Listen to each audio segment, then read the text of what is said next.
Earnest? Well, the dictionary states that someone who is earnest is characterized by an intense or serious inquiry. This would be a good description of our main character, John Worthing, known as Jack.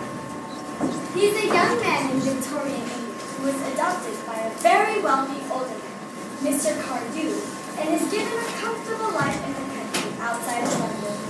When Mr. Cardew died, he made Jack the guardian of his beautiful young granddaughter Cecily, who is now 18 years old.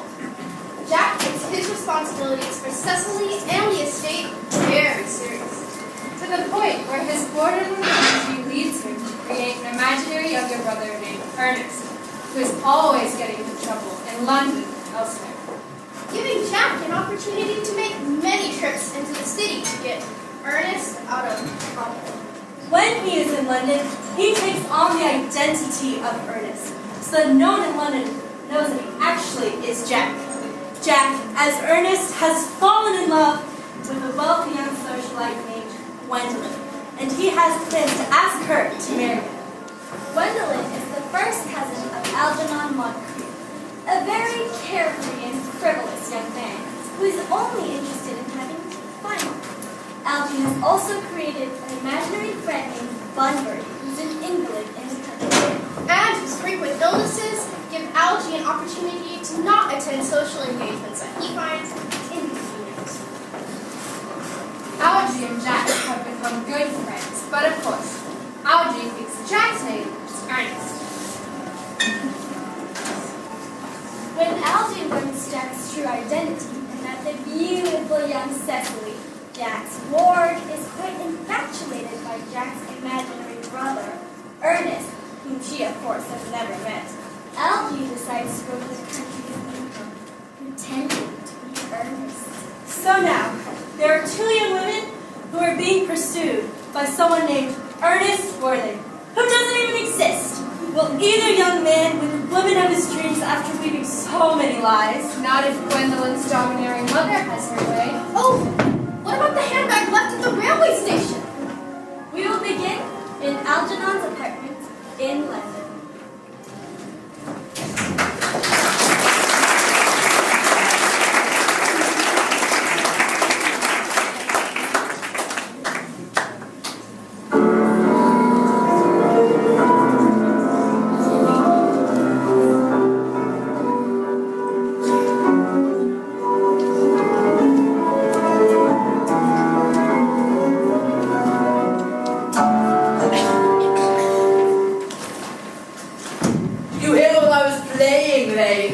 I didn't think it polite to listen, sir. Well, I'm sorry for that for your sake. I don't play accurately. Indeed, anyone can play accurately. But I play with wonderful expression.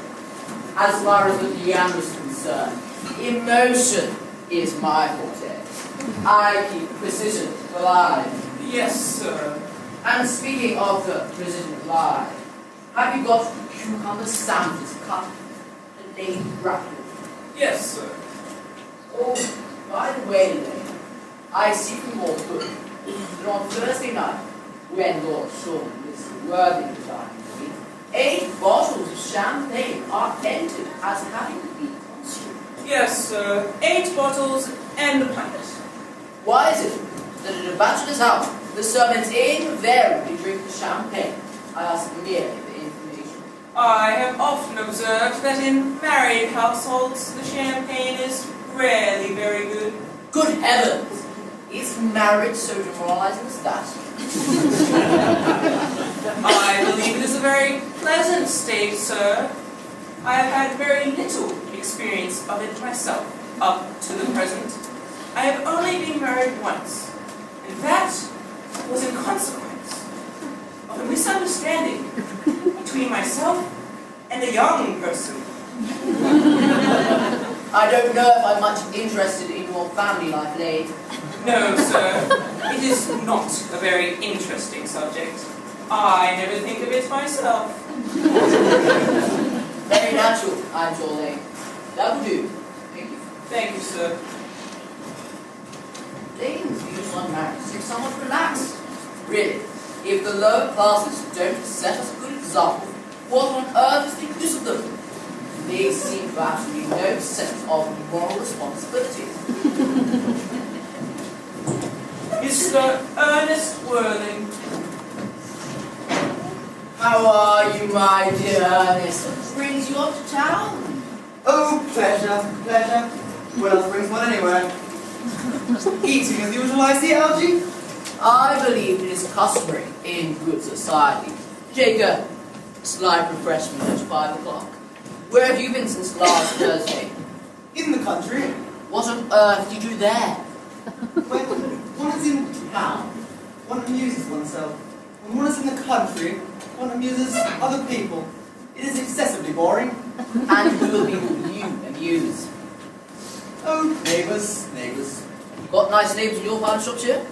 Perfectly horrid, actually. Never spoke to one of them. How immensely you must amuse them. By the way, Shropshire is your country, is it not? Eh? Shropshire? Yes, of course. Oh, hello. Why all these cups? Why cucumber sandwiches? Why such reckless extravagance in one so young? Who's coming to tea? Oh, merely Aunt Augusta. And Gwendolyn. How perfectly delightful. Yes, that is all very well, but Aunt Augusta won't fight before being here. May I ask why? My dear friend, the way you flirt with Gwendolyn is perfectly disgraceful. It is almost as bad as the way Gwendolyn flirts with you. I'm in love with Gwendolyn. I came up to town expressly to propose to her. I thought you would come for pleasure. I call that business. How utterly unromantic you are. I really don't see anything romantic in proposing. It is very romantic to be in love, but when one's accepted, the excitement is all over. The very essence of romance is certain. If I ever get married, I'll certainly try to forget that I am. I can quite understand that, my dear Algie. The divorce court was specially invented for people whose memories are so curiously forgetful. Yes, indeed. Please don't touch the cucumber sandwiches. They are ordered specially for Aunt Augusta. You've been eating them all the time. That is quite a matter. She is my aunt. How's the bread and butter? The bread and butter is for Gwendolyn. Gwendolyn is devoted to bread and butter. And what good bread and butter it is, too. My dear fellow, you need not eat as you go to the room. You behave as if you were married to her already. You are not married to her already, and I don't think you will be. Why on earth do you say that? In the first place, girls never marry the men they flirt with. Girls don't think it right. That is nonsense. It isn't. It is a great truth. It accounts for the extraordinary number of bachelors one sees all over the place. Besides, I don't give my consent. Your consent. My dear fellow, Gwendolyn is my first cousin, and before I allow you to marry her, you have to clear up the whole question of Cecily. Cecily? What on earth do you mean? What do you mean, Algie, by Cecily? I don't know anyone of the name of Cecily. Bring me that cigarette case Mr. Worthing left in the smoking room last time you dined here. Yes, sir. Do you mean to tell me you've had my cigarette case all this time? I wish to goodness you would let me know. I've been writing frantic letters to the Scotland Yard about it, and I was very nearly offering a large reward. Well, I wish you would. I happen to be more than usually needed. There is no good in offering a reward now that the thing has been found.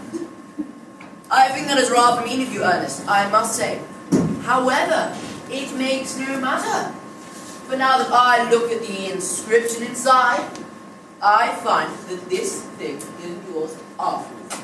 Of course it's mine. You've seen me with it 100 times, and you have no right whatsoever to read what's written inside.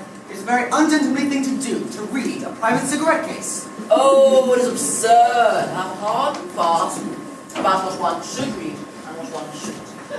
At any rate, this isn't your cigarette case. This cigarette case was given from someone of the name of Cecily. And you said you didn't know anyone of that name. Well, if you must know, Cecily happens to be my aunt. Your aunt? Yes, charming old lady she is too. Lives in Tunbridge Wells, I believe. Just give it back to me, Algy. Yes, but why does she call herself Little Cecily if she's your aunt and lives in Tunbridge Wells? From Little Cecily, with her fondest love. My dear Algy, what on earth is there in that? Some ants are tall, and some ants are not tall. That is a matter surely an ant may be able to decide for herself. You seem to think as if every aunt is just like yours, and that is absurd. So for heaven's sakes, give me back my cigarette case.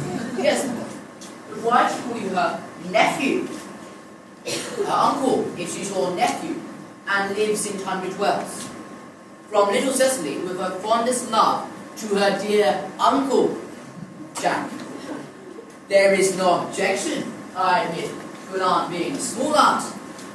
But why not, no matter what her size may be, she call her own nephew her uncle? I can't quite make out. Besides, your name isn't Jack at all. It's Ernest. It isn't Earnest, it's Jack. You've always told me it was Ernest. You look as if your name was Ernest. I have introduced you to everyone as Ernest. It is perfectly absurd you're saying your name is not Ernest. It's on your cards. Here is one. Mr. Ernest Worthy. Yeah, I'll keep this as proof. If you ever attempt to deny it to me, or to Gwendolyn, or to anyone else. Well, if you must know, my name is Earnest in town and Jack in the country. And the cigarette case was given to me in the country. Yes, but that doesn't account for the fact that your small aunt Cecily, who lives in Tunbridge Wells, called you her dear uncle. Come on, boy, better not cut the thing out at once. Algy, you talk exactly as if you were a dentist. It's very bold to talk as if you were a dentist, especially when you are not a dentist. It produces a false impression. That is exactly what dentists always do. Now go on, tell me the whole thing. I may say that I always suspected you of being a firm and secret bunburyist. And I was quite right in saying so. Bunburyist? What on earth do you mean by Bunburyist? I'll reveal to you the meaning of that incomparable expression. As soon as you are fortunate enough to tell me why you are Ernest in town and Jack in the country. Give me back my cigarette case first.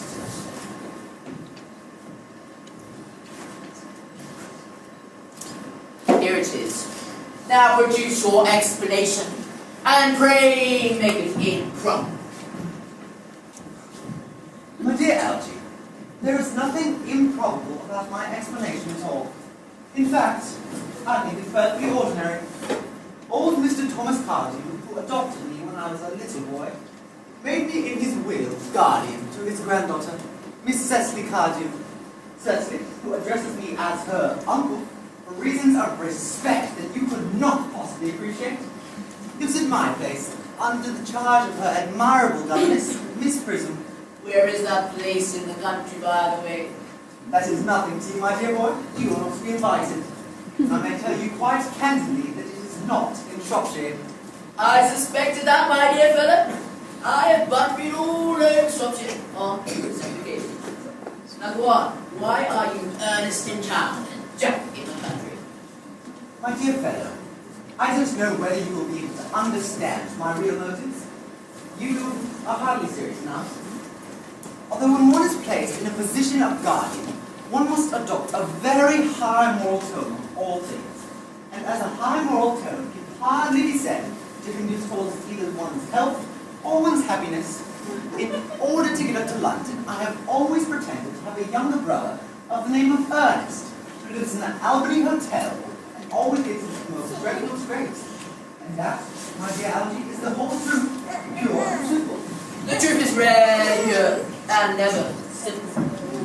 Modern life be very What you really are is a bunburyist. I was quite right in saying you were a bunburyist. You are the most advanced bunburyist I know. What on earth do you mean by bunburyist? You have invented a useful younger brother of the name of Earnest, in order that you may be able to come up to town as often as you like. I have invented an invaluable, permanent invalid of the name Bunbury, in order that I may be able to go down the country whenever I can. Bunbury is perfectly invaluable. If it wasn't for Bunbury's extraordinary bad health, I wouldn't be able to dine with you at Willis's tonight, for I expect to dine with Aunt Augusta for more than a week. I haven't asked you to dine with me anywhere tonight. I know. You absurdly careless about sending out invitations. It is very foolish of you. Nothing annoys people so much as not receiving invitations. No, you had better dine with your Aunt Augusta. I haven't the slightest intention of doing anything of the kind. In the first place, I dine there on Monday, and once a week is quite enough to dine with one's own relations. In the second place, whenever I do dine there, I am always treated as a member of the family, and sat with no one or two. In the third place, I know perfectly well who she will place me next to tonight. She will place me next to Mary, who flirts for her own husband across the dinner table. That is not pleasant. Indeed, it is not even decent. And that sort of thing is enormously on the increase. The amount of women in London who flirt their own husbands across the dinner table is both scandalous. It looks so bad. It is simply washing one's own clean linen in public. Besides, now that I know you to be a confirmed and secret Bunburyist, I naturally want to talk about Bunbury. I want to tell you the rules. I'm not a Bunburyist at all. In fact, if Gwendolyn accepts me, I'm going to kill my brother Ernest. In fact, I think I shall kill him in any case. Cecily is much too interested in him. It is rather a war, so I'm going to get rid of my brother. And I strongly advise that you do the same, Mr. your invalid friend with that absurd name. Nothing will induce me on Bunbury. If you ever get married, which seems to me to be extremely problematic, you'll be very glad to know Bunbury. A man who marries without knowing Bunbury has a very tedious time of it. If I married Gwendolyn, she is the only girl whom I've ever loved in my entire life. I certainly would want to know Bunbury. Then your wife will. You don't seem to realize that in married life, 3 is company, and 2 is a none. That, my dear Algy, is the theory that the corrupt French playwrights have been asserting for the last 50 years. Yes, and that the happy English home is proved in half the time. Don't try to be cynical, Algy. It is perfectly easy to be cynical. It isn't easy to be anything nowadays due to the terrible competition. Ah, that must be Aunt Augusta. Now, if I can get her out of the way for 10 minutes so that you have an opportunity of proposing to Gwendolyn, may I dine with you tonight at Willis's? I suppose so, if you really must. Yes, we must be serious about it. I hate people who are not serious about meals. It is so shallow of them. Lady Bracknell and Miss Fairfax. Good afternoon, dear Algernon. I hope you are behaving very well. I'm feeling very well, Aunt Augusta. That is not entirely the same thing. In fact, the two things rarely go together. Dear me, look smart. I am always smart, am I not, Mr. Worthy? You're quite perfect, Miss Fairfax. Oh, I hope I'm not that. That will leave room for no developments, and I intend to develop in many directions. I'm sorry you're a bit late, Algernon, but I was obliged to call on dear Lady Harbury. I hadn't been there since her poor husband's death. I never saw a woman so changed. She looks quite 20 years younger. And now I'll have a cup of tea and one of those nice cucumber sandwiches you promised me. Certainly, Aunt Augusta.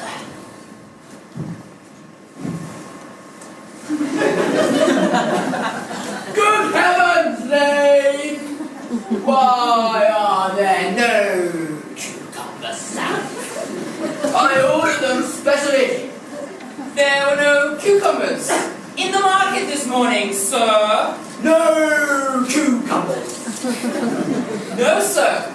Not even for ready money. That will do, Dave. Thank you. Thank you, sir. I am greatly distressed, Aunt Augusta, about there being no cucumber salads. Not even for ready money. It really makes no matter, Algernon, for I had some crumpets with Lady Harbury, who seems to me to be living entirely for pleasure now. I hear her hair has turned quite golden green. It certainly has changed its color, from what cause I, of course, cannot say. Thank you, Algernon. I have such a nice treat for you tonight. I'm going to have you sit with Mary Farquhar. She is such a nice lady, and so attentive to her husband. It's delightful to watch them. I am afraid, Aunt Augusta, I should have to give up the pleasure of dining with my father. I hope not, Algernon. It would completely disrupt my table. Your uncle would have to dine upstairs. Fortunately, he is accustomed to that. I need hardly say this is a terrible disappointment to me. But the fact is, I've just had a telegram to say that my poor friend Bunbury is very ill again. They seem to think I should be with him. It is very strange. This Mr. Bunbury seems to suffer from curiously bad health. Yes, poor Bunbury is a dreadful invalid. Well, I think it's high time he made up his mind whether to live or to die. This shilly-shallying with the matter is absurd. Nor do I in any way approve the modern sympathy with invalids. I find it morbid. Illness of any kind is hardly a thing to be encouraged in others. Health is the primary duty of life. I am always telling your poor uncle this, but he never seems to listen as far as the improvement in his ailment goes. Well, I would be much obliged if you would ask Mr. Bunbury from me to kindly not have a relapse on Saturday. For I rely on you to arrange my music for me. It is my last party and wants something to encourage conversation, particularly at the end of the season when everyone has said practically whatever they had to say, which in most cases was probably not much. I'll speak to Bunbury, Aunt Augusta, if he is still conscious, and I think I can promise you he'll be all right by Saturday. I'll run over the program I've planned if you will kindly come into the next room for a moment. Thank you, Algernon. It is very thoughtful of you. I'm sure the program will be delightful.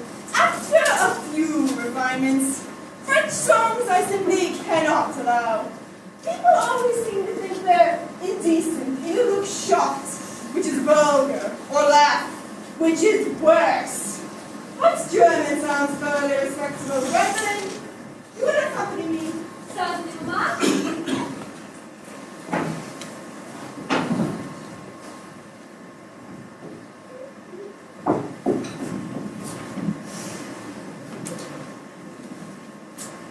Charming day it's been, Miss Fairfax. Pray, don't talk to me about the weather, Mr. Worthing. Whenever people talk to me about the weather, I always feel quite certain that they mean something else. And that makes me so nervous. Well, I do mean something else. I thought so. In fact, I am never wrong.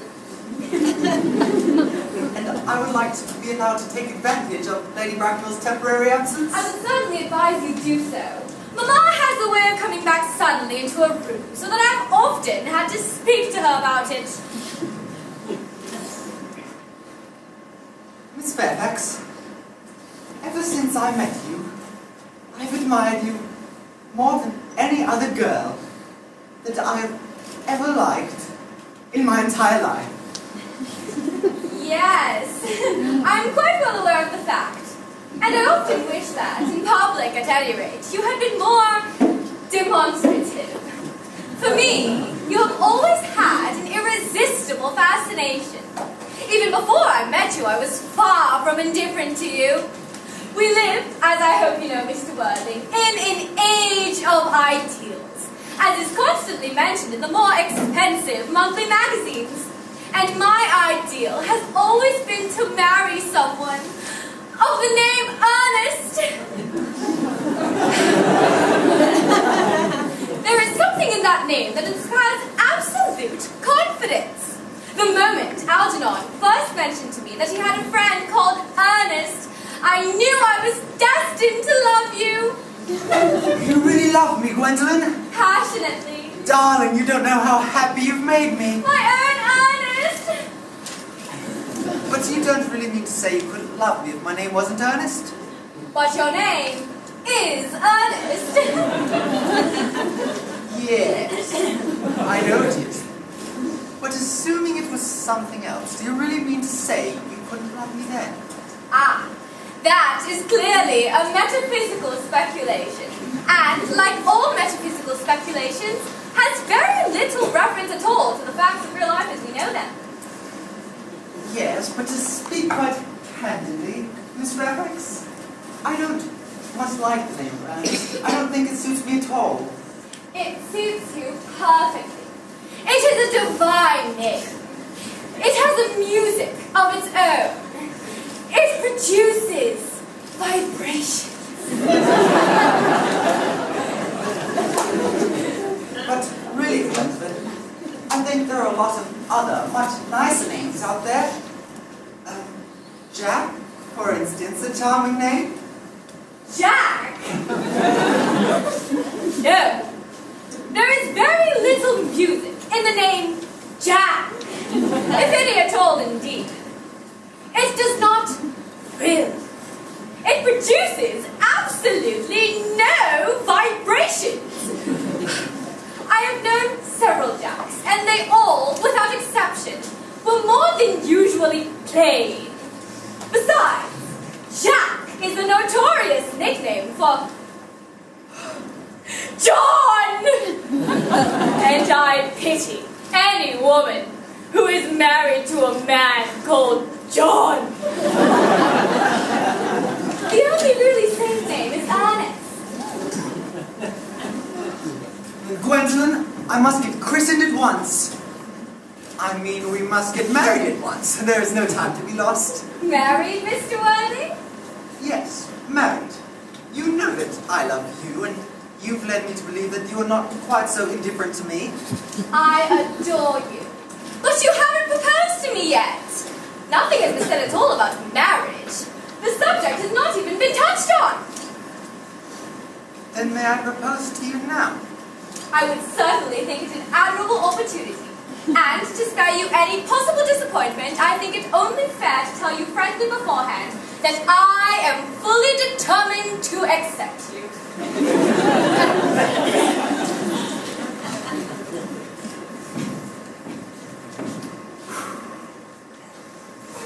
Gwendolyn!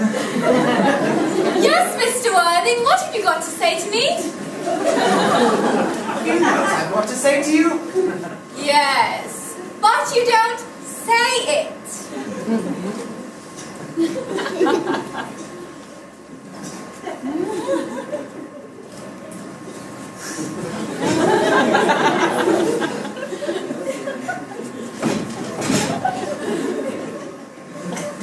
Gwendolyn, will you marry me? Of course I will! How long you have been about it, I'm afraid you have had very little experience on how to propose. But, darling, you know that you're the only person whom I've ever loved in my entire life. Yes, but men often propose for practice. I know my brother Gerald does. All my girlfriends tell me so. What wonderful blue eyes you have. They are quite blue. I hope you will always look at me just like that, especially when other people are around. Mr. Worthing, rise from that side-incumbent posture. It is most indecorous. Mama!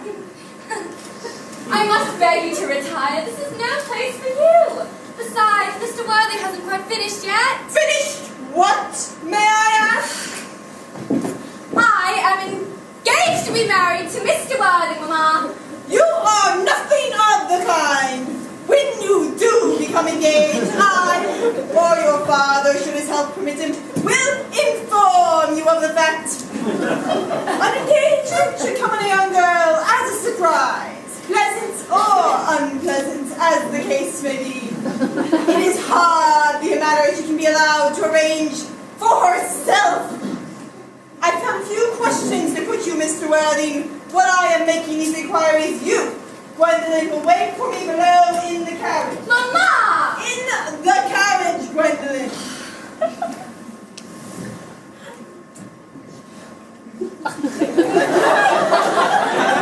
Gwendolyn!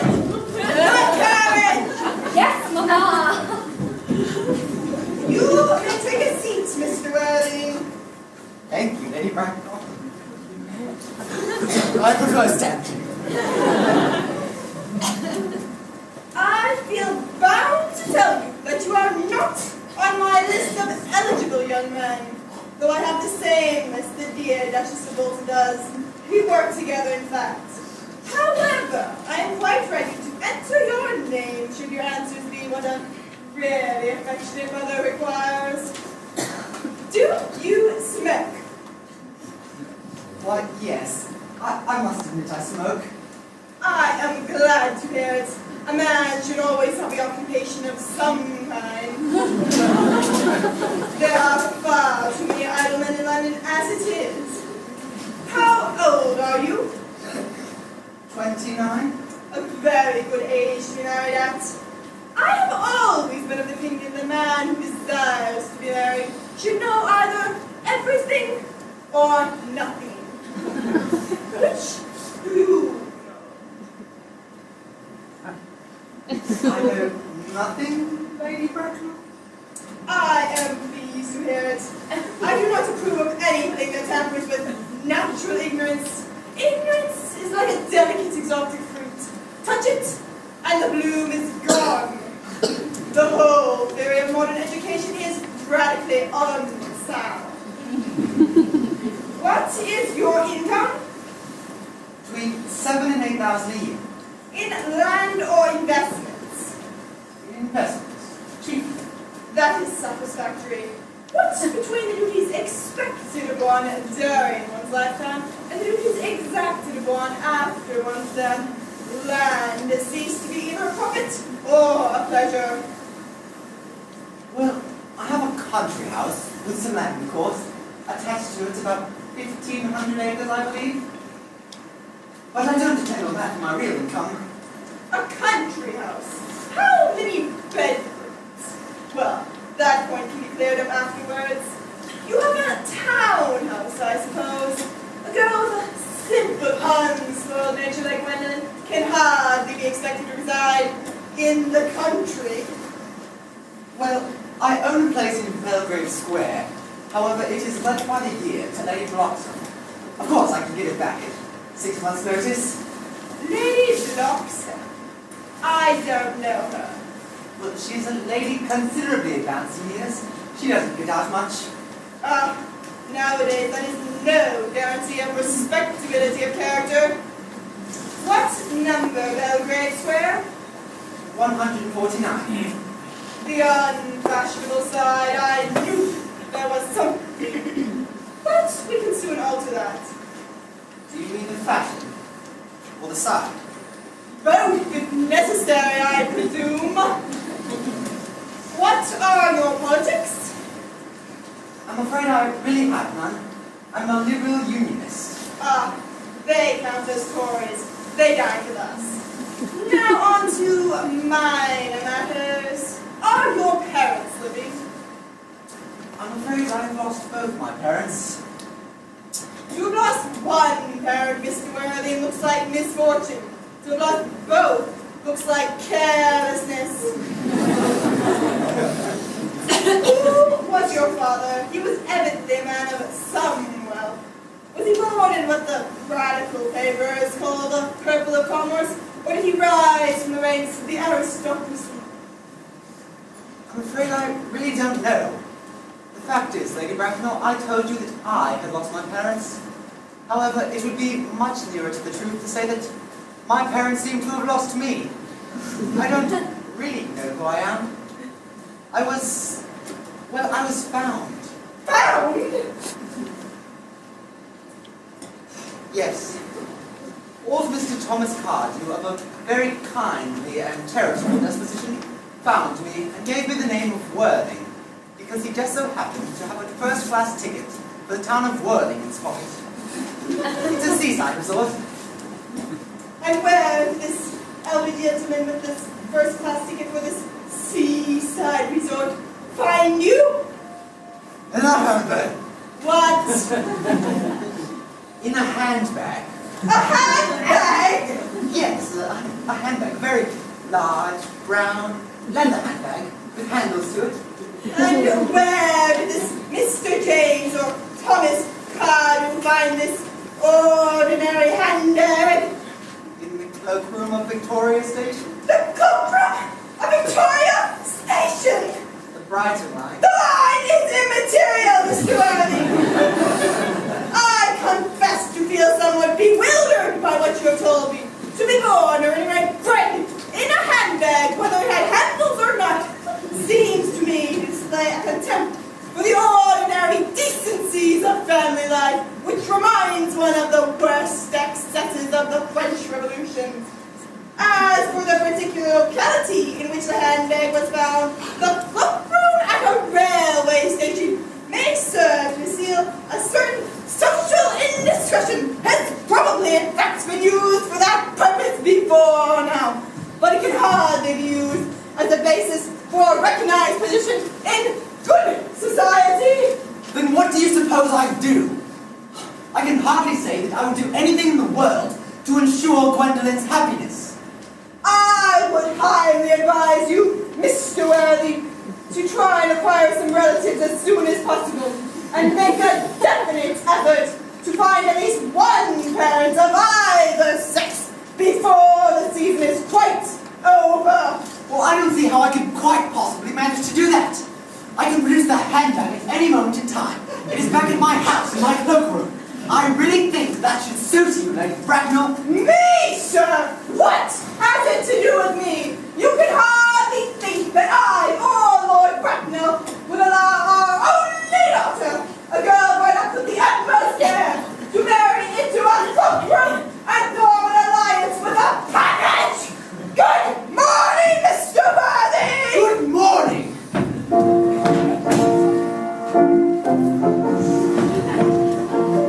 For goodness sakes, Algy, stop playing that ghastly tune! How idiotic are you?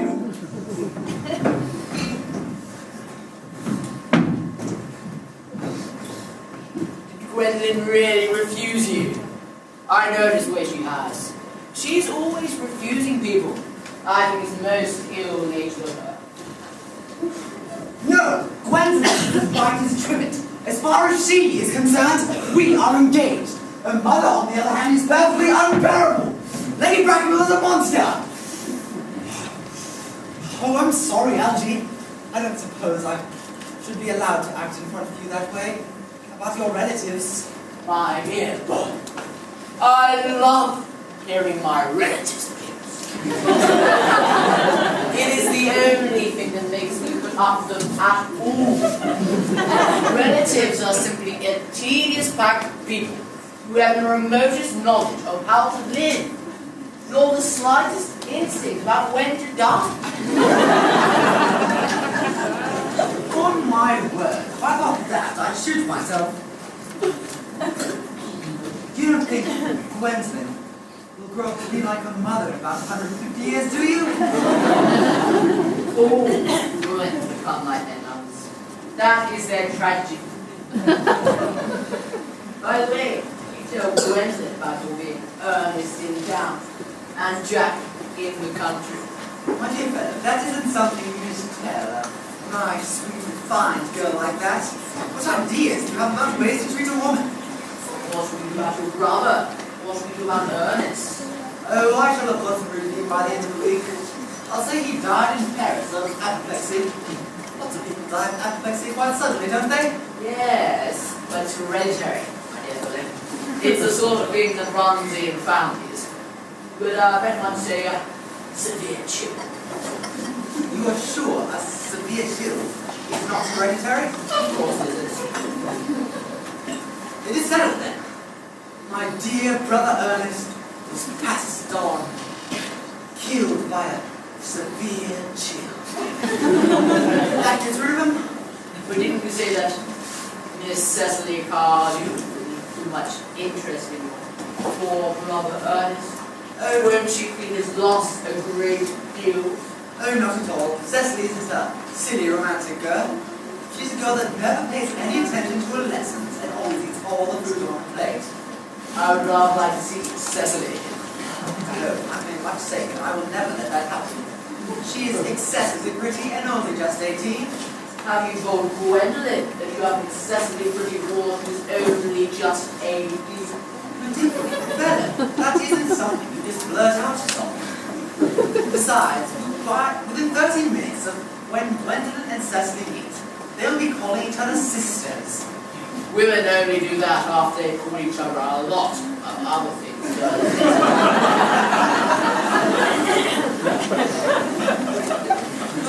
Now, we must go and change. We need to get ready for business. You know, it's nearly 7. It's always nearly 7. But I'm hungry. If you weren't. Miss Fairfax. Gwendolyn, upon my word. Algie, kindly turn your back. I have something very particular to say to Mr. Worthing. Really, Gwendolyn, I don't think I can allow this at all. Algie, you always adopt a strictly immoral attitude towards life. You are not quite old enough to do that yet. My own one. Ernest, we may never be married, and from the expression on Mama's face, I fear we never shall. Whatever influence I had over Mama, I lost at the age of 3. But although she may prevent us from becoming man and wife, and I may marry someone else, and marry often, nothing that she could possibly do can alter my eternal devotion to you. My own darling. The story of your romantic origin, as related to me by Mama with unpleasing comments, has naturally stirred the deeper fibers of my nature. Your Christian name has an irresistible fascination. The simplicity of your character makes you exquisitely incomprehensible to me. Your town address at the Albany I have. What is your address in the country? The Manor House, Woolton, Hertfordshire. There is good postal service, I suppose? It may be necessary to do something desperate. That, of course, will require serious consideration. I will communicate with you daily! My own darling. How long do you remain in town? Until Monday. Good. How do you may turn around now? Thanks, I turned around already. You may also ring the bell. Gwendolyn, you will let me see you to your carriage? Certainly. I will see Miss Fairfax out. Some bills, sir.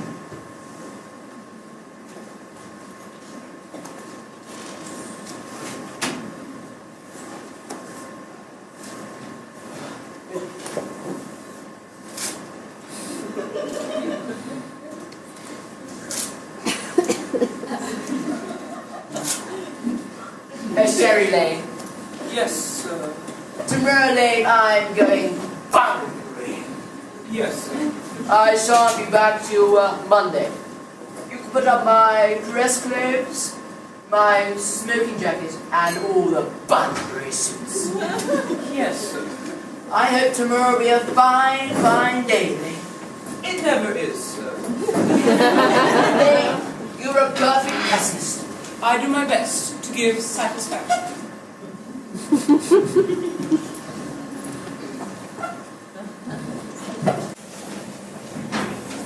Now there is a sensible and intellectual girl.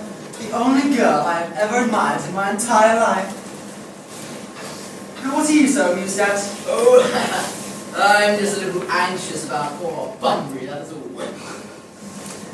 If your friend Bunbury doesn't watch out, he's going to get himself into a serious scrape someday. I love scrapes. They're the only things that are never serious.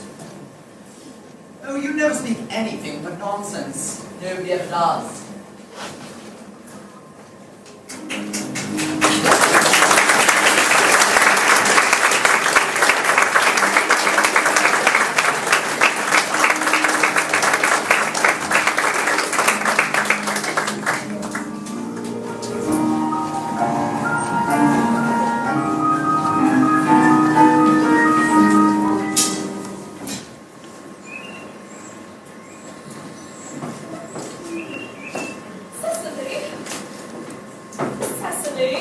Surely such a utilitarian occupation as watering a vase is rather Gardner's duty than yours, especially when intellectual pleasures await you. Your German grammar is on the table. Pray, open it to page 15.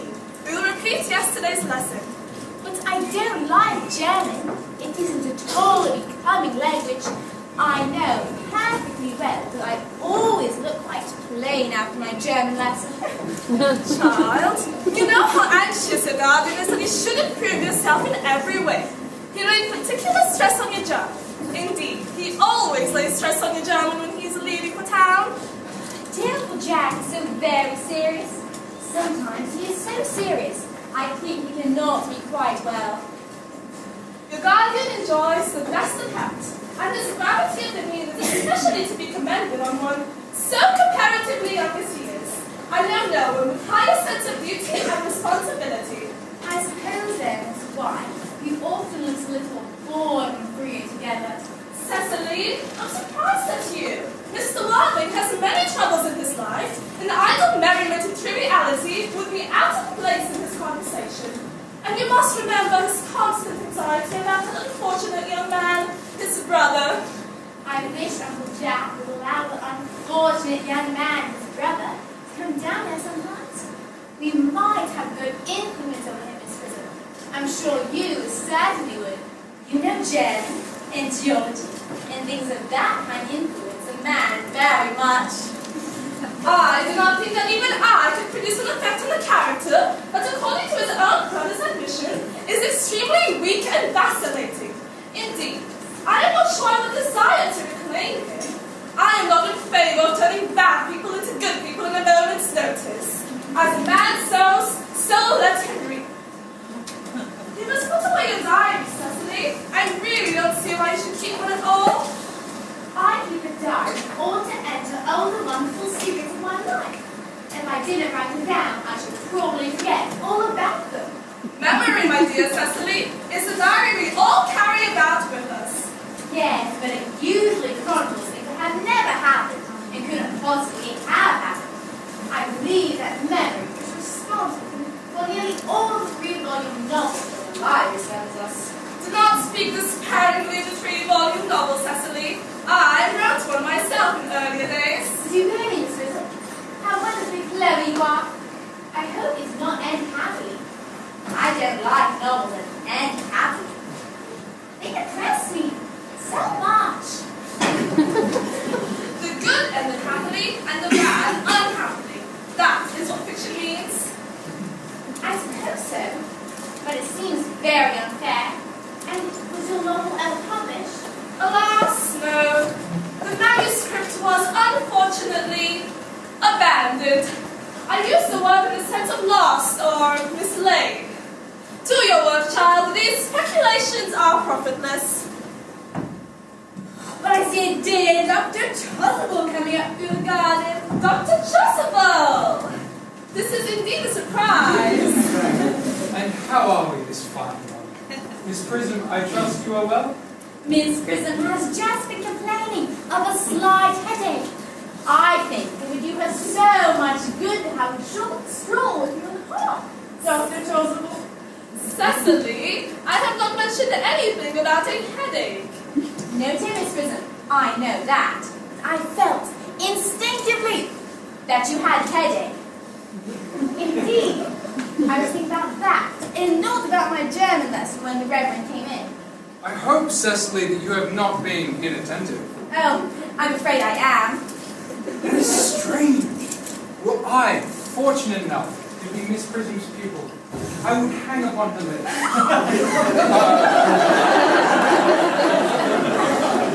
I spoke metaphorically. My metaphor was drawn from bees. Mr. Worthing, I suppose, has not returned from London yet? We did not expect him till Monday afternoon. Ah, yes. He usually likes to spend his Sunday in London. He is not one whose sole aim is enjoyment, as, by all accounts, that unfortunate young man, his brother, seems to be. But I must not disturb Egeria and her pupil any longer. Egeria? My name is Letitia, Doctor. A classical allusion here, drawn from the pagan authors. I shall see you both, no doubt, at evening prayers. I think, dear Doctor, I will have a stroll with you. I find I have a headache after all, and a walk might do it good. With pleasure, Miss Prism, with pleasure. We might go as far as the schools and back. That would be delightful. Cecily, you will read the political economy in my absence. The chapter on the fall of the Indian rupee you may omit. It is somewhat too sensational. Even these metallic problems have their melodramatic side. Horrid political economy. Horrid geography. Horrid journey. Mr. Earnest Worthing has just driven over from the station. He has brought his luggage with him. Mr. Earnest Worthing, before the Albany, Uncle Jack's brother! Did you tell him Mr. Worthing was in town? Yes, miss, he seemed very much disappointed. I mentioned that you and Miss Prism were in the garden. He said he was anxious to talk to you privately for a moment. Pray ask Mr. Ernest Worthing to come here. I suppose you'd better talk to the housekeeper about the room for him? Yes, miss. I've never met a really wicked person before. I feel rather frightened. I am so afraid he will look just like everyone else.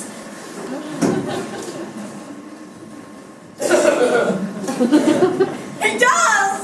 You are my little cousin Cecily, I'm sure. I am not little. In fact, I believe I'm more than usually told for my age. But I am your cousin Cecily. I see no card of Uncle Jack's brother, my cousin Ernest. My wicked cousin Ernest. Oh, I'm not really fool, cousin Cecily. Must have been like wicked. If you are not, then you certainly have been deceiving us all in a very inexcusable manner. I hope you've not been leading a double life, pretending to be wicked and being really good all the time. Glad we robbed breakfast. I'm glad to hear it. In fact, now that you mention the subject, I feel very bad in my own small way. I don't think you should be so proud of that, but I'm sure it must have been very pleasant. It's much better being here with you. I can't understand how you were at all. Uncle Jack won't be back until Monday afternoon. That is great disappointment. I'm obliged to go up by the first train on Monday morning. I have a business appointment that I'm anxious to miss. Couldn't you listen anywhere but in London? No, the appointment is in London. Well, I know, of course, how important it is not to keep a business engagement if one wants to retain any sense of the beauty of life. But still, I think I'd better wait till Uncle Jack arrives. I know he wants to speak to you about your emigrating. About my what? Your emigrating. He has gone out to buy your outfit. I certainly wouldn't let Jack buy my outfit. He has no taste in neckties at all. I don't think you require neckties. Uncle Jack is sending you to Australia. Australia? I'd sooner die. Well, he said at dinner on Wednesday night, you happen to choose between this world, the next world, and Australia. Oh well, the accounts I received of the next one and Australia are not particularly encouraging. This was good enough for me, Countess. Yes, but you get enough bread. I'm afraid I'm not that. That is why I want you to reform me. You might make that commission. I'm afraid I have no time this afternoon. Would you mind me reforming myself this afternoon? It is rather idealistic of you, but I think you should try. I'm willing. I feel better already. You were looking a little worse. That is because I'm hungry. Oh, how thoughtless of me. I should have remembered that when one is going to lead an entirely new life, one requires regular and wholesome meals. Won't you come in? Thank you. Might I have a buttonhole first? I never have any appetite unless I've had a buttonhole first.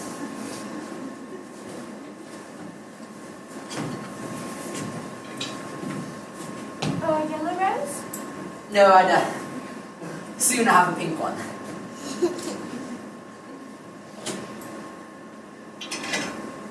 Why? Because you like pink rose colours, Cecily?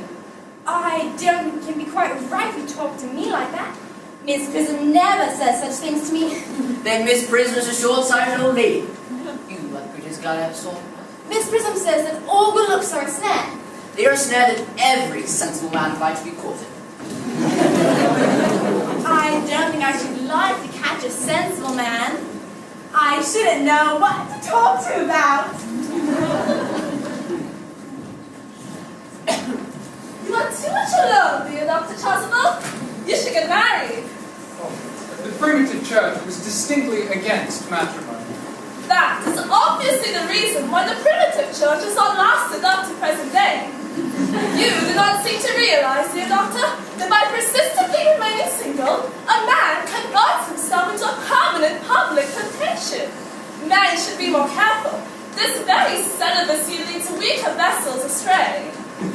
Is a man not equally attractive when married?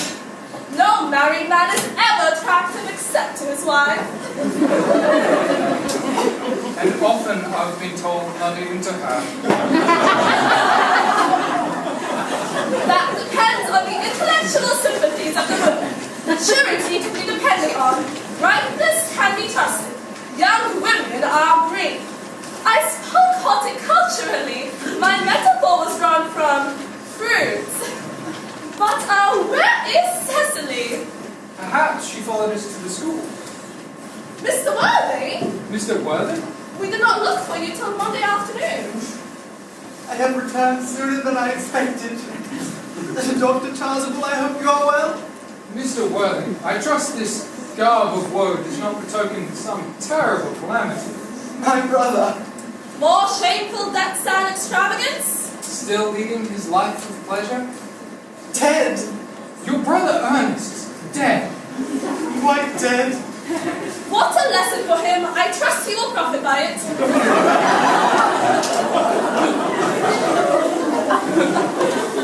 Mr. Worthy, I offer you my sincere condolence. You have at least the consolation of knowing that you were the most generous and forgiving of brothers. Poor Earnest. He had many faults, but it is a sad, sad blow. Very sad indeed. Were you with him at the end? No, he died in Paris, in fact. I received a telegram from the manager of the Grand Hotel. Was the cause of death mentioned? A severe chill, it seems. As a man sows, so shall he reap. Charity, dear Miss Prism. Charity. None of us are perfect. I myself am peculiarly susceptible to cold head. Will the burial take place here? No. He seems to have expressed a strong desire to be buried in Paris. In Paris? I fear that hardly points to any very serious state of mind at the last. You would no doubt wish me to make some slight allusion to this tragic domestic affliction next Sunday. My sermon on the meaning of the manna in the wilderness can be adapted to almost any occasion. Joyful, or in the present case, distressing. I have preached it at harvest celebrations, christenings, confirmations, days of humiliation, and festival days. You mentioned christenings, I think, Dr. Chasuble? I suppose you know how to christen all right? I mean, you are continually christening, are you not? It is, I regret to say, one of the Reverend's most constant duties in this parish. But is there any particular infant in whom you are interested, Mr. Worthing? Your brother, I believe, was unmarried, was he not? Oh, yes. People who live entirely out of pleasure usually are. It is for no child, dear doctor. No. The fact is, I would like to be christened myself this afternoon if you have nothing better to do. But surely, Mr. Worthing, you have been christened already. I don't remember anything of the kind. But have you any grave doubts on the subject? I certainly intend to have.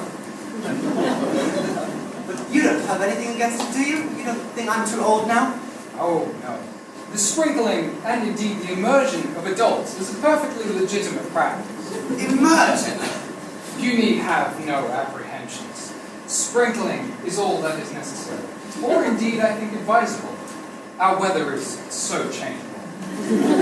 At what hour would you wish the ceremony performed? Oh, I might trot round about 5. That would suit you?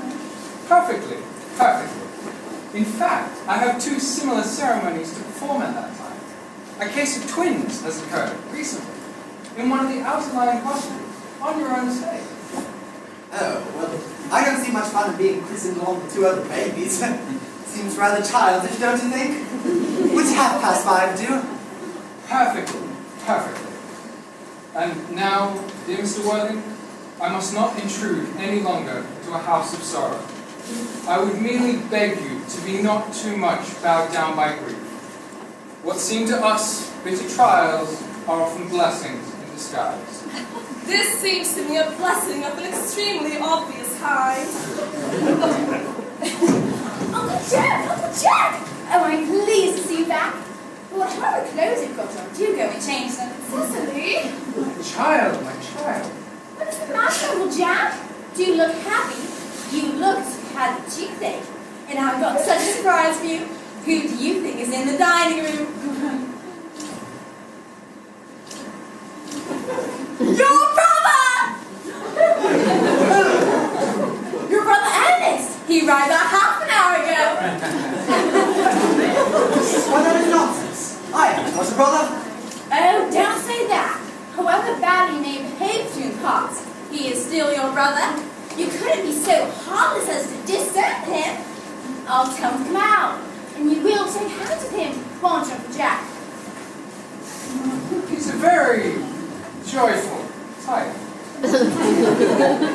After we had all been resigned to his loss, his sudden return seems to be peculiarly distressing. My brother is in the dining room. I don't know what it all means. Seems to me to be perfectly absurd. Brother John! I have come down from town to tell you that I'm very sorry for the trouble I have caused you, and that I intend to lead a better life in the future. Uncle Jack, are you not going to refuse your own brother's hand? Nothing will induce me to take his hand. I think he's coming down here disgraceful, and he knows perfectly well why. Uncle Jack, do be nice. There is some good in everyone. Ernest has just been telling me about his poor invalid friend, Mr. Bunbury. Whom he goes to visit ever so often.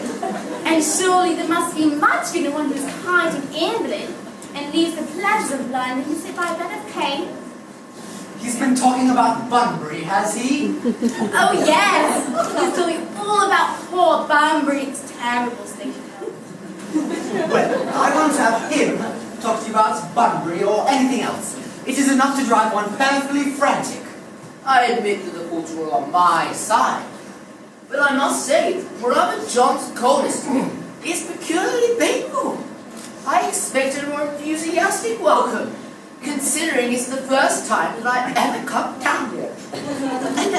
Uncle Jack! If you do not shake hands with Ernest, I will never forgive you. Never forgive me?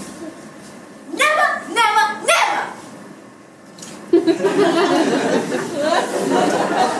Well, this is the last time I shall do anything of the kind.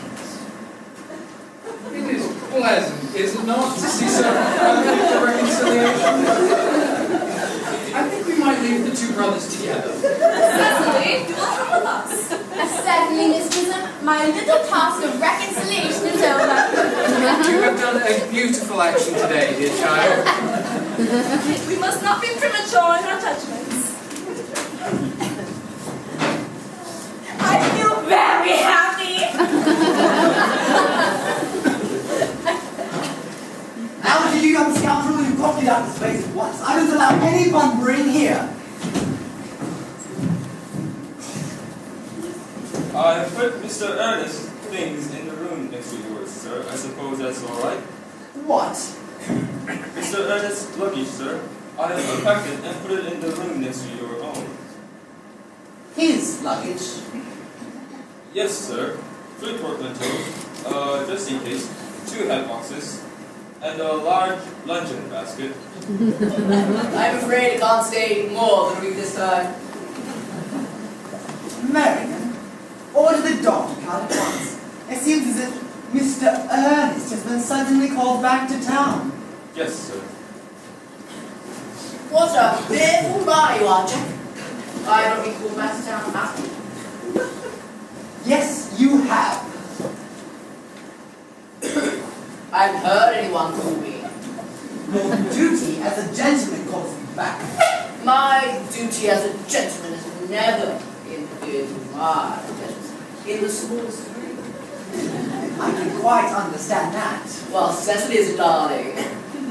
You are not speaking this part that way. I don't like it. I don't like your clothes. Look perfectly ridiculous in them. Why on earth would not have changed? You have been charged to deep mourning for someone who's actually staying in your house as a guest. I call it grotesque. You are not to stay here as a guest or as anything else. You have got to get out of here by the 4:05 train. I certainly wouldn't leave you to come to in the morning. It would be most unfriendly. If I were in mourning, I suppose you would stay with me. I should be very unfriendly. Well, will you go if I change my clothes? Only for not too long. I never saw anybody take so long to dress, and with such little result. Well, it is better than always being overdressed as you are. If I'm occasionally a little overdressed, I always make up for always being immensely over-educated. Algie, your vanity is ridiculous. Your conduct an outrage, and your presence in my garden is utterly absurd. You've got to get out of here by the 4:05 train, and I hope you have a pleasant journey back to town. This bumbling, as you call it, has not been a great success for you. I've been a great success. I'm in love with Cecily, and that is it. But I must see her before I go and make arrangements for another butterhead. There she is. Oh, I merely came back to water the roses. I thought you were with Uncle Jack. He's gone to order his donkey cart. Oh, he's going to take you for a nice drive. No, he's going to send me away. Then how are we going to part? I'm afraid so. It's a very painful part. It is always painful to part with people whom one has known a very brief space of time. The absence of old friends one can endure with equanimity. But even the momentary separation from anyone whom one has just been introduced is almost unbearable. Thank you. The donkey cart is at the door, sir. It can wait, Merriman, for 5 minutes. Yes, miss. I hope I shall not offend you, dear Cecily, if I state quite openly and frankly that you seem to me to be in every single way the absolute, the visible personification of absolute perfection. I think your frankness does you great credit, Ernest. If you will allow me, I will copy your remarks in my diary. You really keep diary. I give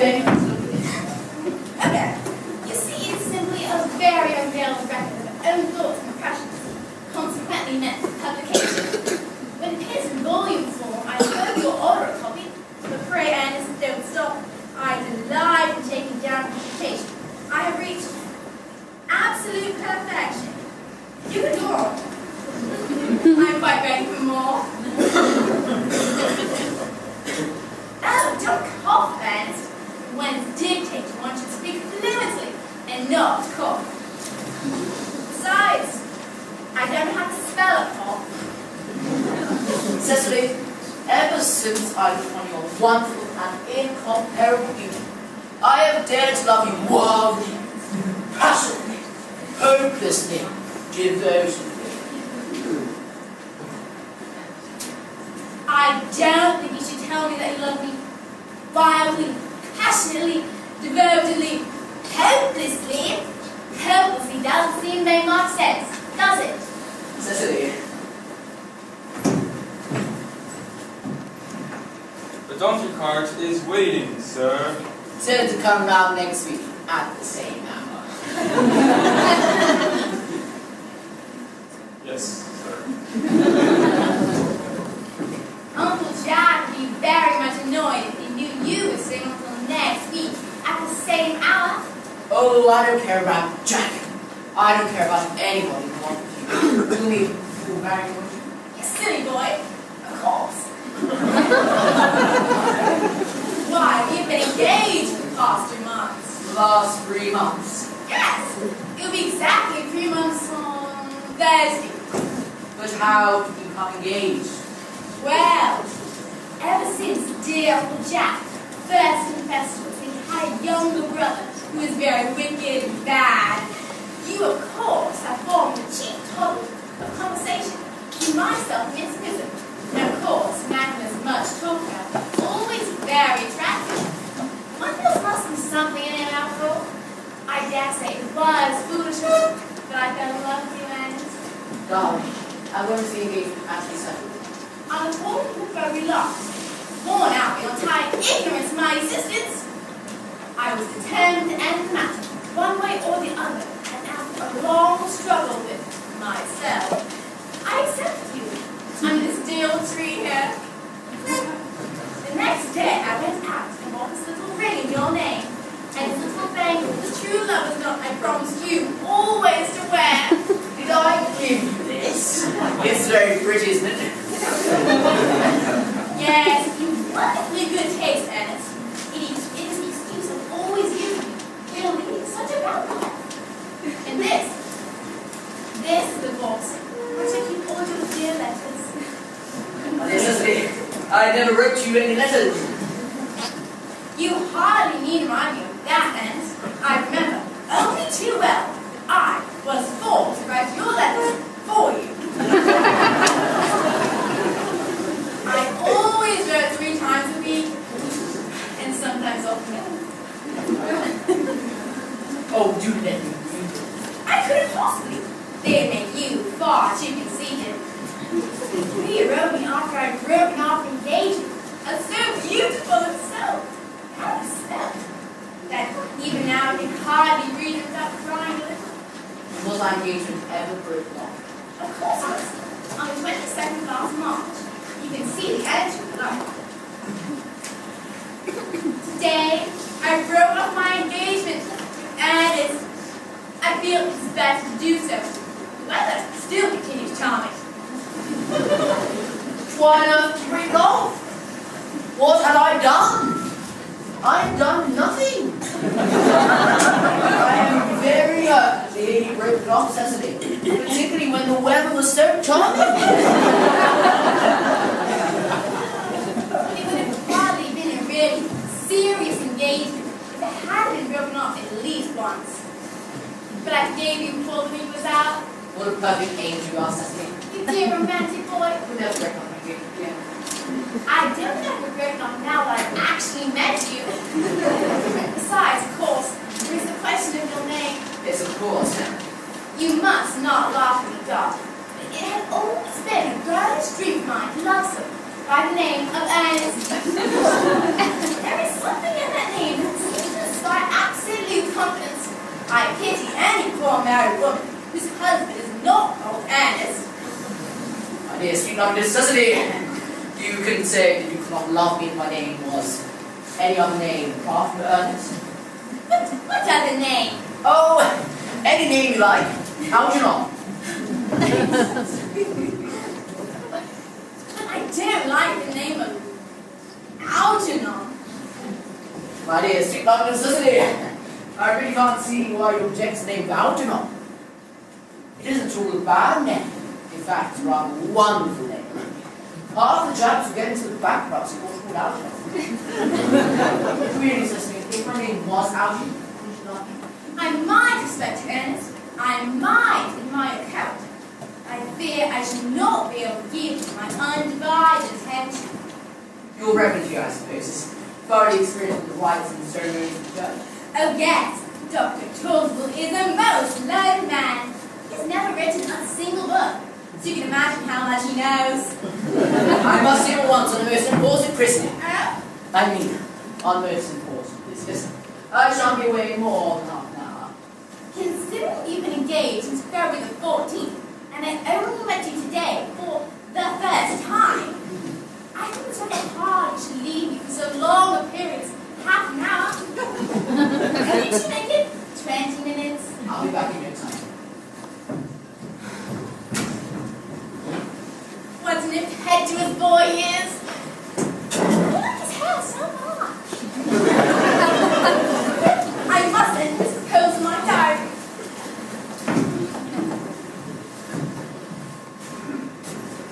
A Miss Fairfax has just called to see Mr. Worthing on very important business, she says. Is Mr. Worthing in his library? Mr. Worthing went over in the direction of the church some time ago. Pray ask the lady to come out here, and you can critique. Yes, miss. Miss Fairfax, I suppose one of the many good elderly women associated Uncle Jack with his philanthropic work in London. And I quite like women who are interested in philanthropic work. I'd be the soul for all of them.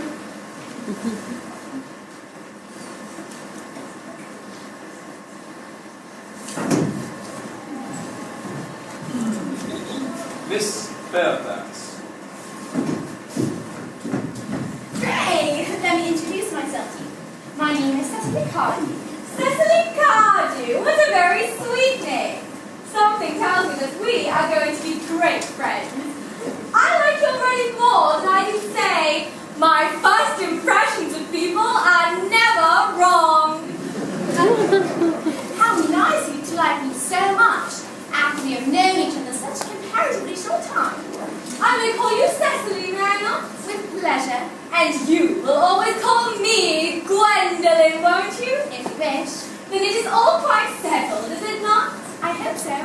Pray, sit down.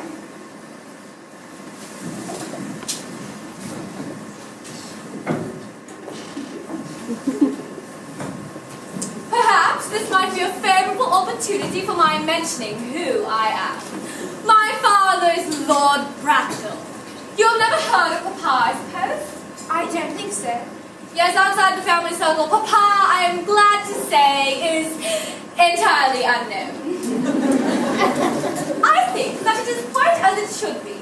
The home seems to me to be the proper sphere for him. Cecily, Mama, whose views on education are remarkably strict, has raised me to be extremely short-sighted. It is part of her system. So would you mind me looking at you through my glasses? Oh, not at all, Gwendolyn. I'm very fond of being looked at.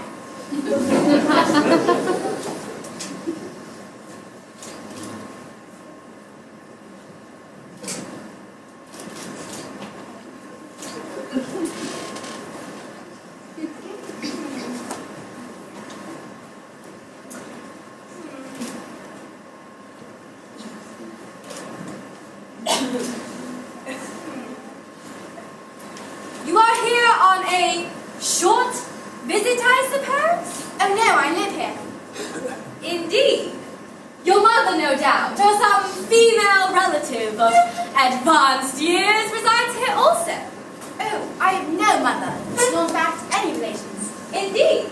My dear guardian, the assistant of Miss Prism, has the arduous task of looking after me. Your guardian? Yes, I'm Mr. Worthington. Oh! It is strange he never mentioned to me that he had a ward. How very secretive of him. He grows more interesting hourly. I am not sure, however, that the news inspires me with feelings of unmixed delight. I am very fond of you, Cecily. I have liked you ever since I met you.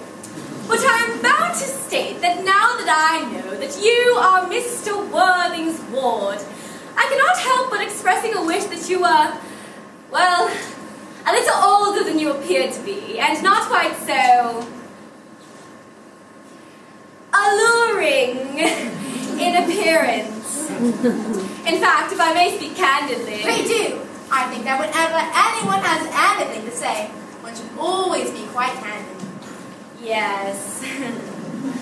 Well, to speak with perfect candor, Cecily, I wish that you were fully 42 and more than usually plain for your age.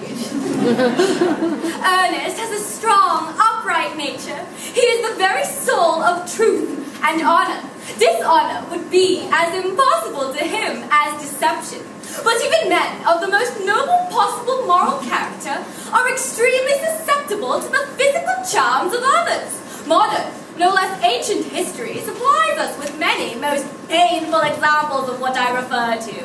If it were not so, indeed, history would be quite unreadable. I beg your pardon, Gwendolyn, but did you say Ernest? Yes. Oh, it is not Mr. Ernest Worthing, my guardian. It's his brother, his elder brother. Ernest never mentioned to me that he had a brother. I'm sorry to say they've not been on good terms for a long time. Ah, that explains it. Cecily, you have lifted a load from my mind. I was growing almost anxious. It would have been terrible if any cloud had come across a friendship like ours, would it not? Of course, you are quite certain that it is not Mr. Ernest Worthing who is your guardian? Quite sure. In fact, I'm going to be his. I beg your pardon? No. There is no reason why I should make a secret of it to you. A little tiny newspaper is sure to chronicle the fact next week Mr. Ernest Worthing and I are engaged to be married. It is certainly very curious. I'm afraid there must be some slight error. Mr. Ernest Worthing is engaged to me. The announcement will appear on the Morning Post on Saturday at the latest. I'm afraid you might be under some misconception. Ernest proposed to me exactly 10 minutes ago.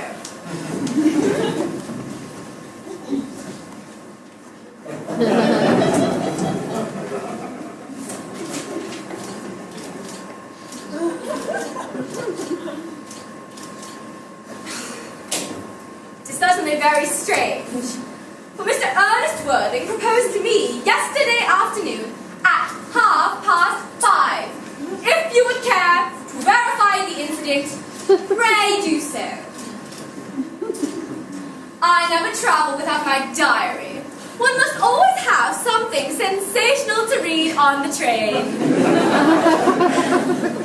I am so sorry, dear Cecily, if it is any disappointment to you, but I am afraid I have the prior claim. You've distressed me more than I can tell you, dear Gwendolyn. If it caused you any mental or physical anguish, I feel bound to point out that since Ernest proposed to you, he has clearly changed his mind. If the poor fellow has been entrapped into any foolish promise, I shall consider it my duty to rescue him at once, and with a firm hand. Whatever unfortunate entanglements my dear boy may have gotten into, I will never reproach him with it after we are married. Do you allude to me, Miss Cardew, as an entanglement? You are presumptuous. On an occasion of this kind, it becomes more than a moral duty to speak one's mind. It becomes a pleasure. You suggest, Miss Fairfax, that I entrapped Ernest into an engagement? How dare you! This is no time for wearing the shallow mask of manners. When I see a Spain. I am glad to say that I have never seen a spade. It is obvious that our social spheres have been widely different. Will I lay tea here as usual? Yes, as usual.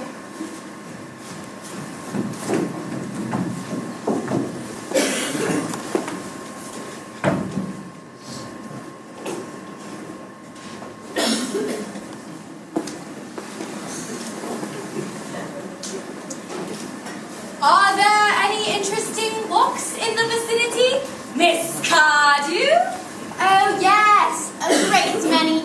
From one of the tops of the hills, quite close, one can see 5 counties. 5 counties? I don't think I should like that. I hate crowds. I suppose then that's why you live in town.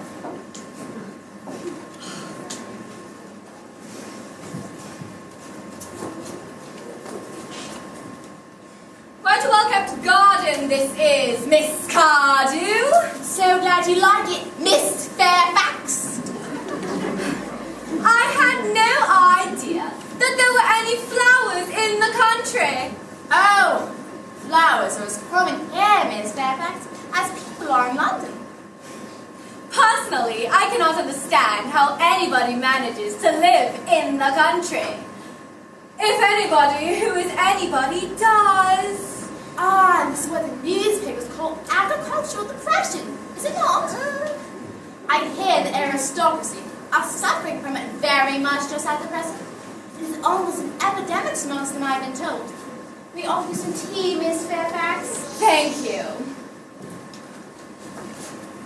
Detestable girl, but I require tea. Sugar? Oh, no, thank you. Sugar is not fashionable anymore.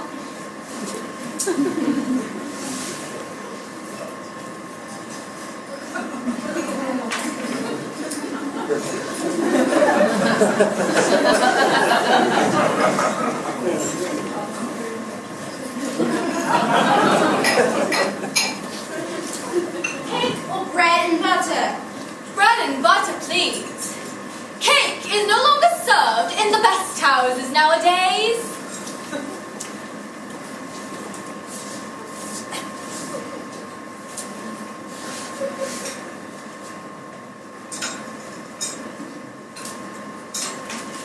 Hand out to Miss Fairfax.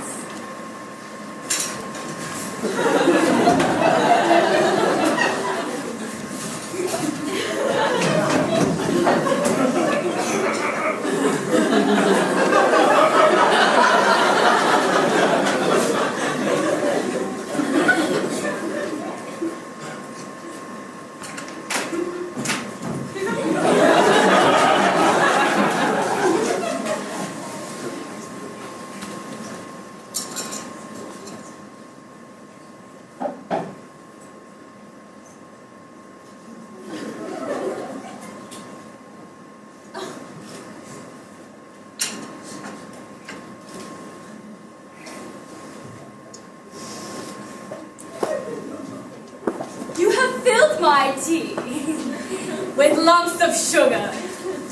And though I asked most distinctly for bread and butter, you have given me cake! I am known for the gentlest of my dispositions, but I warn you, Miss Cardew, you may go too far. To save my poor, innocent, trusting boy from the machinations of any other girl, there are no lengths which I will not go. From the moment I saw you, I distrusted you. I felt that you were false and deceitful. I am never deceived in such manners.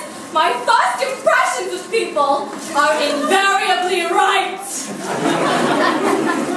I'm afraid I'm trespassing on your valuable time, Miss Fairfax. No doubt there's many other calls of a similar character to make in the vicinity. Ernest, my own Ernest! Gwendolyn, darling. A moment! May I ask you if you are engaged to be married to this young lady? To dear little Cecily? Why, of course not. What could have put such a silly idea into your pretty little head? Thank you. You may. I knew there must be some misunderstanding, Miss Fairfax. The gentleman who's always out present around your waist is my guardian, Mr. John Worthing. I beg your pardon? This is old Jack. Jack!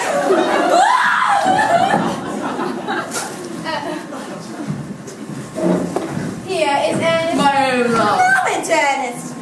May I ask, are you engaged to be married to this young lady? What young lady? Good heavens! Gwendolyn! Yes, good heavens, when? I mean, Gwendolyn. Of course not. One could have put such a silly idea into your pretty little head. Thank you. I felt that there was some slight error, Mrs. Cardew. The gentleman who is now embracing you is my cousin, Mr. Algernon Moncrief. Algernon Moncrief! Are you called Algernon? I cannot deny it. Is your name really John? I could deny if I liked. I could deny anything if I liked. But my name certainly is John. It's been John for years. A gross deception has been practiced on both of us. My poor wounded Cecily! My sweet round Gwendolyn. You will call me sister, will you not?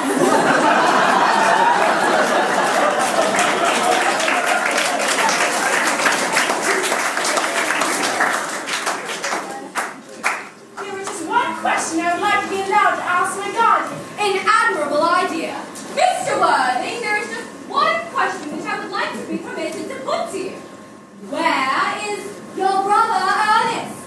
We are both engaged to be married to your brother Ernest. So it is of some importance to us to know where your brother Ernest is at present.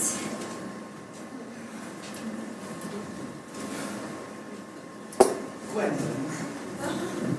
Cecily? It's very painful for me to be forced to speak the truth. But it is the first time in my life that I've ever been reduced to such a painful position, and I must say that I'm quite inexperienced in doing anything of the kind. However, I must tell you quite frankly that I have no brother Ernest. That I have no brother at all. I have never had a brother in my life. And I have not the smallest intention of ever having one in the future. No brother at all. None. Had you never had a brother of any kind? Never, not even of any kind. I'm afraid it is quite clear, dear Cecily, that neither of us are engaged to be married to anyone. It is not a very pleasant position for a young girl to suddenly find herself in, is it? Let us go into the house. They will hardly venture to come after us there. No, they're so cowardly, aren't they?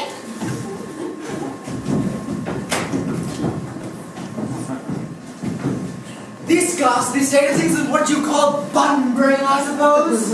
Yes, been a perfectly wonderful bun. Most wonderful bun I've ever had in my life. You have no right whatsoever to Bunbury here. That is absurd. One has a right to Bunbury wherever one chooses. Every serious Bunburyist knows that. Serious Bunburyist? Good heavens! Well, one must be serious about something if one wants to have any amusement in life. I happen to be serious about Bunbury.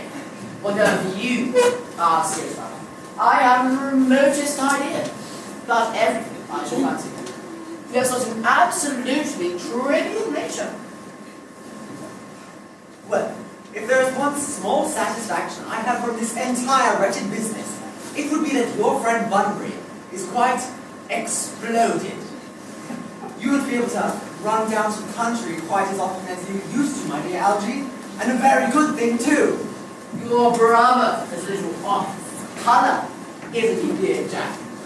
You wouldn't be able to disappear from town quite so often as your wicked custom was. And not a bad thing either. As for your conduct towards Miss Carter, I must say, you're taking it a sweet, simple and innocent girl like that is quite confusing. To say nothing of the fact that she is my ward. I can see no possible effect at all, but you're deceiving a brilliant, clever, very experienced young lady like Miss Fairfax. To say nothing of the fact that she is my cousin. I'm in love with her. That is all. Well, I simply want to be engaged to Cecily. I adore her. There's certainly no chance of you being married to Mrs. Cardew. I reveal my love for you, Jack, and Miss Fairfax being united. Well, that is no business of yours. If it was my business, I wouldn't talk about it. It is very vulgar about one's business. Only people like stockbrokers do that, and then merely at dinner parties. How can you sit there, calmly eating muffins when we're in this horrible trouble? I can't make out. You seem to me to be perfectly heartless.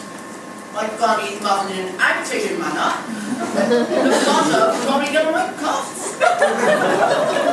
One must always eat muffins quite calmly. It is the only way to eat them. But I say that it's perfectly heartless of you to eat them at all under the circumstances.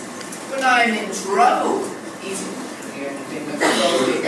Indeed, when I am in really great trouble, as anyone who knows me intimately will tell you, I refuse everything except food. At the present moment, I am eating muffins because I am unhappy. Besides, I'm too fond of muffins. Well, that is no reason for eating them all in that greedy way. I wish you love the cheesecake. I don't like cheesecake. I suppose a man may be able to eat his own muffins in his own garden. But you just said it was probably heartless to eat muffins. No, I said it was perfectly heartless of you under circumstances. That is an entirely different thing. That may be, but the muffins are the same. Algy, I wish you goodness you would go. I'm possibly asking to go about me having some dinner first. It's absurd. I never go about my dinner. Only vegetarians do like that too. Besides, I've just made arrangements with Dr. Chasuble to be christened at 6:15 under the name of Earnest. My dear fellow, the sooner you give up that nonsense, the better. I made arrangements this morning with Dr. Chasuble to be christened myself at 5:30. And I naturally will take the name of Earnest. Gwendolyn would wish it. We can't both be christened Earnest, that is absurd. Besides, I have the right to be christened if I like. There is no evidence that I have ever been christened by anyone. And both I and Dr. Chasuble believe it's extremely probable that I never was. That's extremely different in your case. You have been christened already. Yes, but I've been christened for years. Yes, but you have been christened. That is the important thing. Why so? So I know my constitution and standard. But I think it's rather dangerous of you venturing now. It might make you very unwell. I need hardly remind you that someone very closely connected to you was very nearly carried off this week in Paris by a severe chill. But you said yourself that the severe chill was not hereditary. It used to be, but I dare say it is now. Science is always making wonderful improvements in things. That is nonsense. You're always talking nonsense. Jack, you're the muffins again. I wish you wouldn't. There's only one left. But I hate tea cake. Why on earth then you like to give me some of your guests?